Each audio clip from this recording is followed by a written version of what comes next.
Computer science videos here today to show you guys in this tutorial how to start a brand new project on iMovie on a Mac computer. Without further ado, let us start the video.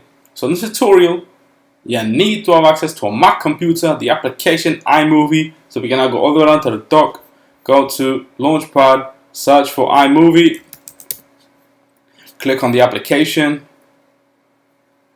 And now we should be presented with a new screen that would allow us to create a new project. Let's just click on create new.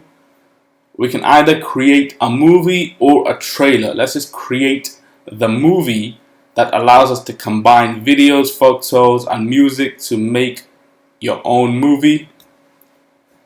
And so that's how you create a brand new project. And so we can now minimize iMovie for the moment. And so that's it for this video. I'll see you guys in my next tutorial. Thanks for now.